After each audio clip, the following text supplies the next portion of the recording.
There might be some justifiable wars. We haven't seen any in a while.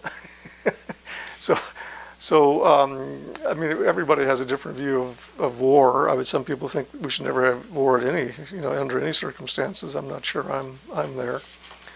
But I think people need to know what the war's real costs are, not only in human life, but in financial costs. We print about 40,000 papers a week. And we have an audited readership of closer to 90,000 because our paper gets passed around. Ever since the Bush and Cheney administration were talking about going into Iraq, invading Iraq with no real evidence of weapons of mass destruction, we've been writing stories and covering the local protests in particular.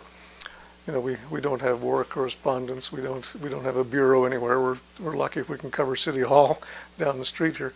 But one thing we could do is let people know what the actual casualties are, because that wasn't getting much press anywhere. We didn't know quite what to call it. War Dead was short, so we figured we'd just call it that, and it's pretty obvious what it is, and it covers both wars, which is nice. And if we have another war, which seems likely, we can just add to the list. And the numbers all come from government agencies mostly, and well, there's a few nonprofits that track these things.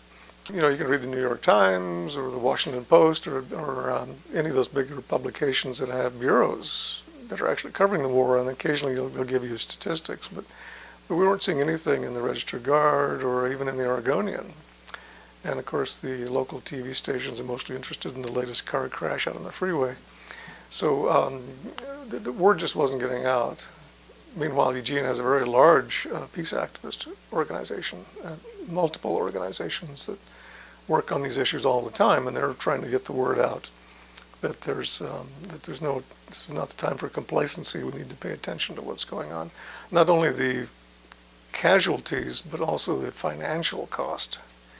And now as the recession is hitting home and a lot of people are out of work, we're seeing potentially up to $3 trillion being spent on the war in Iraq by the time it's all over.